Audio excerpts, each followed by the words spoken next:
yuko yahora asohokana n'umuririmbyi T-Max barambonye wabonye ko baranje sinzi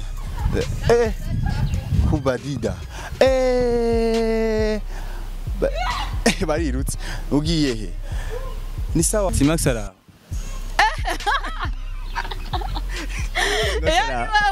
Krista urindiriye iki none kurongo nje kurongo we urindiriye iki bado nakula bata mzee baba muda bado mi bado mbichi sana naanzaje kuolewa kwa mfano bado wewe mwenyewe ukitaka tukale bata fresh tumalize haya mimi naondoka zangu bwana huyu cameraman sijui anatafuta nini huyu ananitafutia balaa huyu tibu wengine hatujanyoa hapa ufanyaje hatujanyoa wengine yani inabidi ufanye taratibu Isaac TV ho amahoro imana bane namwe bakuzi ba Isaac TV muhingo zitandukanye turi ku kiyaga cyiza cyane World Beach bana beach nziza cyane mu beach meza cyane so ngaha narose yuko hari numvise yaro nkuru batubwiye yuko hari umukobwa ngaha ariko aroga ngaha hari beach hariho piscine nziza cyane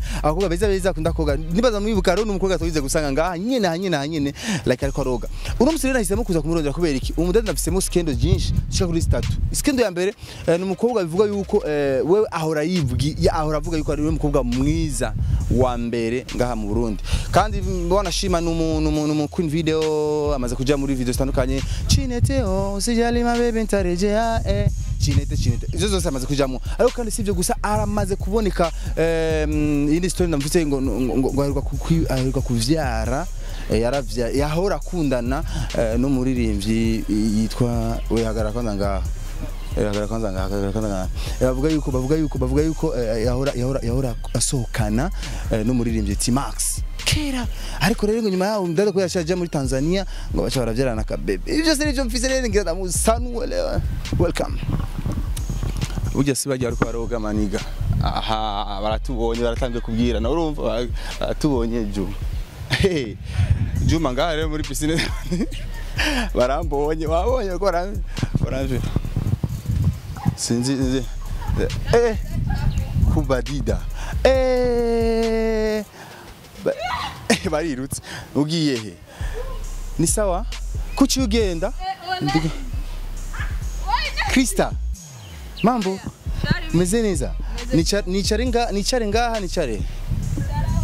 reka nicare hose reka ni hagatebe ivyo bicara ko mubwiye muvuye koga Krista ndavugize umeze neza yego makuru iminsi wambonye nakubonye shila wadu wa Bujumbura niyo zina mwampaye waje ngaha koga kuva sangapi cyangwa ngo uri ngaha kuva saa 5 saa 5 mu gatondo uri kuroga gusa cyangwa hari ibindi warimo oya na noze nimemaliza koga nagiye kwicara ndanywa pombe nuko vyagenze nanika Kiswahili ndo kinge ni Kirundi ni sawa au Kiingereza mrembo ni wao wewe saga wewe ngo turamutse basi ngo turamutse gusa ngo turamutse kandi twaratamba muri Swaga Girls sunana tatatu hapa Swaga Girls yeah togere namye ni sore yego ni bon turashimima ni Krista Krista kwizera yeah Krista kwizera bana wenda skendo zako kibao wewe nao kaushila wadu wako na skendo chungu nzima mama mambo ya beach hayo kawaida tu si unajua tena hapa Krista misi uri kura ama picha kuri social media ahabura unatafuta nini pale unapoposti picha umejiachia vile mama unataka nini asa nitake nini mwenyewe najiachia kwa sababu nipo single sina mwanamke wa kunitia stress umeposti picha za uchi sijui nini DJ na ndi single ni mama marori anjaraguye ngo nyuma yaho ngo byaciye bivugwa inyuma yaho byaciye bivugwa ngo nuko ngo waransa abahungu yani hivi unashukia wanaume balaa inasemekana hivyo lakini sasa kuna sababu zilifanya haya yawepo kuna sababu niyo mpamvu ntakeneye ibintu byene bikugora ubu disingo navyo abahungu baragorana cyane. T-Max ara. Wewe uyakosi mbwembwe. Ivyo vya T-Max wewe ho wabikuye he? Sinauliza. T-Max nawe nzi vraiment nuwahe T-Max. Namwase. Leo namkata mama. Na T-Max rafiki yangu tu yabyaranye n'umugenzi wanje. Je nukuri Si wewe. Oya. Yabyaranye nawe. Oya. Yabyaranye n'umugenzi wawe. Yabyaranye n'umugenzi wanje kandi urabona umwana wanje uramubona ni ntasa na T-Max ariko umwana w'umugenzi wanje arasa na T-Max. Yes. Okay, je rero amakuru nifise Krista yabyaranye na T-Max genda bimubaze neza duha umuco. Na sio kweli maneno tu hayo. Okay. Sawa. Wari umukuni video, wari umudensa, wari ibi byose warabihevye. Nakikubona Krista. Oya urumva yani ibintu byo dance twaratambiye mu ndirimbo ya Q-Boy na Fizo Chineteo. Naratambanye na Black Snake, the New Big Cats. Lakini dance ya Burundi hamna pesa. Hasa niendelee na cheza ili nifate nini? Bora nikaushe tu nifanye business yangu nyingine ambayo itaniweka mjini. Umeona? Niyo mpamvu rero nashimye ku. Kujihoza. Rero umukuni video. Oya. Arabihevye. Kubera Nta mahera rimwo kiretse ndose umuntu aminoti iboneka nojayo. Kugira umuntu agushyire muri video ye nuko abafise amafaranga ngana. Urumva yitokejeje yani akijitokeza kama msanii. Mimi naweza nikawa kwenye video lakini tunaongea pesa lakini sio nikwambie wewe. Igiswahili ni cyinshi kubera yuko abaye muri Tanzania cyangwa igiswahili ni cyinshi kubera yuko ariko bimeze. Urumva igiswahili ni cyinshi kubera no muri Swaga Girls kenshi twavuga igiswahili. Kirundi kinapanda lakini pole pole mugabo. Swaga Girls ilihombaga. Swaga Girls yapfuye ya team nikiba. Oya ntiyapfuye. Uvuze ko yapfuye n'abantu babo barapfuye. Yarahombye. Je ndacafise chata ya Swaga Girls yapfuye gute? Je naho ndabandi umwe Swaga Girls irakwiye. Ya. Urosigaye rumwe. Oya sindi umwe n'undi uramubona ajya naho yinyegeje Swaga Girls. Yitwa ndogyamuza. Yitwa Ines Swaga Girls mtoto jicho opera Burundi. Taturajye gatatu zimsalimi none okay. By the way, Swaga Girls mukomura musigaye muri babiri rero. Oya ntituri babiri ariya undi twa Sara ari mu Rwanda ari undi Leila ari muri Naniriu Dar es Salaam turi kumwe ariyo nundi ari Naniriu birimani ya wapi sibindi Gitega sindibuka neza mume Swaga Girls ziracyahari me ubu twenshi kama ndo twenshi kenshi mama twese tura ubu unyenyene tura bamwe bararongowe abandi nyene turakora business zacu so biragoye. Krista urindiriye iki none kurongo? Njewe kurongo. We urindiriye iki? Bado nakula bata mzee baba. Muda bado. Mi bado mbichi sana naanzaje kuolewa kwa mfano. Bado? Wewe mwenyewe ukitaka tukale bata fresh. Bado nakula bata. Bado nini? Bado Bado mbichi. Mbichi wapi? Mbichi wapi? Kila mahali. Pote. Yes. Inasemekana biravuga ko ngo urasa umwana ariko Krista. Mfise umwana kandi akuze reka je ndashaje. Usimya ngaye. Ile tu mbegu bado mbichi. Ndo kwambia bado mimi mbichi. Una miaka mingapi kama ya kuzaliwa? We hayo ni mambo yangu private. We vipi? Mbona unaniingia sana? Sawa. Bana umva harakenewe tuko urakenewe yuko ukoreshwa muri video. Ni Lolilo amena Big Farious. Kandi bakwene umunsi umwe bose. Tunaenda kwa nani hara? Lakini wamekupa pesa moja sana pesa ziko sawa kabisa. Yani mimi kwa ninavyopenda pesa. Kote naenda. Asa yuzikani mama inabidi uchukue mmoja. Inabidi uchukue mmoja. Mbili ni kwa kuchagulishwa. Inawezekana kivipi? Haiwezekani kundi mbili. Yani zifanye video kwa muda mmoja. Hayupo hiyo. Unajuaje? Kwa sababu hawako tu pamoja. Najua kwa sababu mimi nilishawahi kufanya show sehemu 3 tofauti. Acha. Yeah. Naenda kudensi Mbagala, na dance airport na dance Kinondoni. Sasa wewe unaona show mbili so tatu tofauti. Mama macho yako hayo. Macho kuio. Sawa, hii tattoo vipi? Zina sababu? Napenda sana tattoo. Inaishia wapi? Maana naona kama inakatikizia hapa. Naishia hadi kwenye papa. Napenda tattoo. Uone mpaka kwenye papa, wewe una mke wewe. Hapana, ile kesi swala la mke ni swala la kwamba la watu waone kiasi gani unajiamini mama. Sasa okay, by the way, tibu wengine hatujanyoa hapa. Fanyaje? Hatujanyoa wengine, yani inabidi ufanye taratibu. Mama. Lazima kila mtu aone shamba huko. Upo. Dada ni hatari. Hatari kuio. Sasa stories zimefika mbali mama. Sasa hivi tuna date na nani? Naona tani mseme. Umesema uko single lakini sio kweli, umetongopea tafadhali. Kiukweli? Kujisifu dhambi. Mimi kwa kweli nina muonekano mimi mrembo, siwezi kuficha kiukweli. Mrembo. Lakini wanaume kwa sasa hivi sina taja ya mwanaume. Yaani wanaume una haja wanawake. Ukipendana na mwanaume una haja wanawake. Sasa nimekuta hapa una wanawake. Wanawake wenyewe sina haja nao kwa sababu wenyewe waambia kama nini? Sasa una haja nani? Jewe ndiri umugenzi w'abakungu, umugenzi w'abakobwa, vyose. Me ibi urukundo apana nukuri kw'Imana narabihevye. Abahungu warabihevye. Abahungu bakunze vraiment nuzorongogwa rero. Uzumuha umutima wawe wose. Nuzorongogwa rero. Kurongogwa. Haya ni maswali mengine, kurongogwa ni kindi. Nzorongogwa nyene. No. Mama wanje yereka kurongogwa rega nije ndu wa mbere kwa mama. Je ndu wa mbere kwa mama. Kama lini hivi? Tunakula ubwabwa lini? Ubwabwa tariki hata sijaifikiria. Okay, lakini yupo anayetarajia. Au hari. Tumurondere wazi. Umurondere. Ndamugufasha. Nyironderera. Afrika na active arobeshi baba single nkawe vrem. Benshi single boy benshi nkawe. Yao ni siri yao. Sasa wapo unasikia wanaanza tufuatilia wote ni wana watu hawana, sasa inabidi tupane namba kidogo. Tupe namba kidogo WhatsApp ili waku DM mama. We acha mambo yako. Mimi nipo YouTube, nipo Instagram, nipo Facebook. Nipo YouTube. Badondondera. YouTube itwa?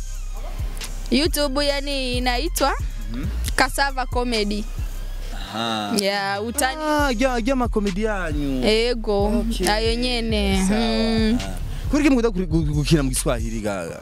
Ikirundi kama hivi urumva ikirundi kiragoye niko ndavuga kirundi mugabo ndakizi kirundi mugabo ndakivuze neza. Urumva ko ugerageza ntuka. Umva ikirundi abantu nkinana nabo ikirundi kiragoye kandi ikirundi ni kiduga cyane nk'igiswahili. Igiswahili ndashobora kugutuka amajambo menshi meme kirundi. No gutuka gusa kijambo kimwe bikaba biheze kandi nikikubabaza. Sa ibyo ubudensa nabyo nyine biracari. Ubudensa ndi muri boîte ndatamba kandi nta numwe sinkene umuntu ansumbya gutamba. Ariko ubu unye nkora business y'impuzu. Ndagira impuzu hari abakobwa nambika, hari abahungu nambika ibirato muri town, muri ville yose ni birato. No bahagusi nimero kubera ibye business yangu ya biashara, nguo, viatu, n'ibindi byinshi nyene. Unyata kufuata na masala mengine una block. Mimi na block baba, tena block zenyewe za double. Double unamaanisha? Watajua wenyewe wanao wa block huko. Uko vizuri? Ya ndo hivyo. Nipe namba basi. Wadukere. Turamukere Krista nimero. Oya nimero je ndaandika muri comment. Inshallah. Barakubona muri comment. Ya nimero urabaha wewe si una namba yangu au? Sawa, arasa kwitangira nimero yewe murondere mushore biramusha rero arimenya. Kuri Instagram nitwa Kwizera Rihanbella. Canke Kwizera Christian Bella. Urashaka kundonka Facebook Kwizera Rihanbella urashaka kundonka. Me inimero nukuri kw'Imana ombabarire. Onyene mu magrupu yani call. Yani mama unadanga hivi. Mama eti unadanga. We mwanamke gani wa mjini ambaye adangi? Hivi kudanga maana yake niko Kirundi. Kudanga. Kuvanga abahungu batatu. Wewe nivyo ukunda kukundana no mu Kirundi. Krista. eti wewe ukundana n'umuhungu mwe bikunde Oya urumva yani nikikutafsiria kwa kudanga kwa Kirundi yani numukobwa ambaye urumva aronse umuhungu amuha amahera arenze cyangwa amahera nyene namushimishije ntiyo musiga aramurya urumva niko ni wewe rero danga oya je ndakijijwe no kwimana ivyo bintu wa Tatone makujizi bikucha zako mama aho bishika oya mvrema je ngundi foto nakupenda picha za fupi fupi fupi unapenda sana nyene abantu baraguha Kirundi sasa yani watu wanakupa picha ambayo sio ya kwako watu wanaweza wakaisi wewe unadanga kumbe udangi bali mimi na business yangu umeona sitegemei madanga eti nikupate wewe unionge mimi pesa ndo nijenge maisha yangu hapana mimi na hizi bio umejinunulia toka sasa amenunuliwa baba toka saa 5 nipo hapa mimi tuone una pesa ngapi saa hizi hapa na pesa ngapi pochi yangu iko kule lakini kwa pesa niliyokuwa naye hapa siwezi yani siwezi nikakuonyesha wewe kwa sababu wewe mwenyewe utataka nikuonge sitaki kuonga mwanaume mimi okay mwanaume maskini hata simtaki lakini ndo kama hivyo maskini yo imani mbabarire ntawe naremye mugabo nuko bimeze ndafise umuryango na muhungu akenyusha oya vrema imani mbabarire nawe ariko okay ukunda abahungu birabura abahungu b'inzobe tumenye basiguzawe sawa bivana none uronse uwirabura cyangwa karonka w'inzobe akakurira amahera y'inzu akaba sorry no akakurira yani mahera yo yakula yakuva wo mwanka gute nawe bafise isuri pinze nuko kwimana sino musiga gute ivyo birabaho amoko vizuri mimi nipo vizuri hizo nywele za kwako hizo we nikuonyeshe uone nimeshonea tuna hizi ni perike hizi unataka nimeshonea weaving ni plante unaona bara nshone uko kipara una nywele we ndigipara ndakwe kimishatsi yanje naturel abe we chese ngunda sim tena sim ndako sim ina edit mama ina edit wapi mimi na nywele zangu basi tumalize mama tuimbie kidogo tuimbie kidogo nyimbo yoyote ile ambayo unapenda kudance sana ambayo napenda kudance tuseme una kipaji pia cha kuimba we mimi naimba Beyonce akasome tuende kazi sema muda kama huu yani wewe umekuja hapa surprise hivi unapiga bia ngapi hamna ndo kwanza nimeanza yani hapo utakukota mpaka ngapi yani hapa si natoka hapa Road Beach nikitoka hapa naenda Bwiza na kunguta piga michopo nikalale hivi unaishi kwako kwa mama kwangu kwa mama wapi kwangu Dar es Salaam Kinondoni vijana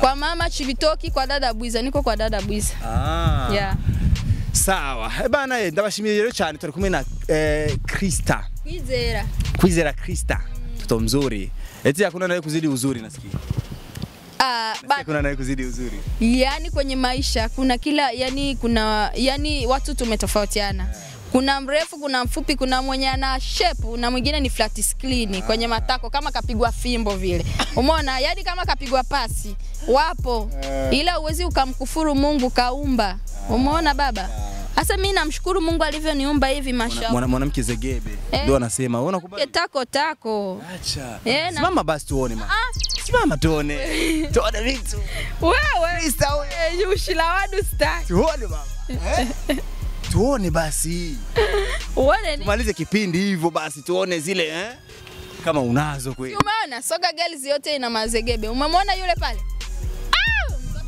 yuko vizuri gugu vizuri wewe sio la bia hivi hii cheni maana nini hii cheni mimi kwangu nafaa kama urembo hata maana usijiokopi kama tafsiri urembo mimi tafsiri yangu nafaa kama urembo kwa sababu hii cheni navaa hata kiunoni tumboni hapo umevaa kote nimevaa uone kwa nini siri yangu na mpenzi wangu asante sana bana murakoze cyane rero turi kumwe na Krista wumvise twayaze byinshi cyane bishoboka ariko urumva ivyo dance abihezwe bikora business ico rero ashaka kutwereka ngashaka kutwereka yuko hari abakobwa uraba physiquement ukamusigura bitari byo ariko nakora umukobwa ati yemera ari sororera ari girisha ari yambika akora n'ivyiwe byo kudandaza n'ibindi nakushukuru ma asante pia simame basi mama simame tumalize haya mimi naondoka zangu bwana huyu cameraman sijui anatafuta nini huyu ananitafutia balaa huyu cameraman alichosahau yes no Isaac TV. Oh.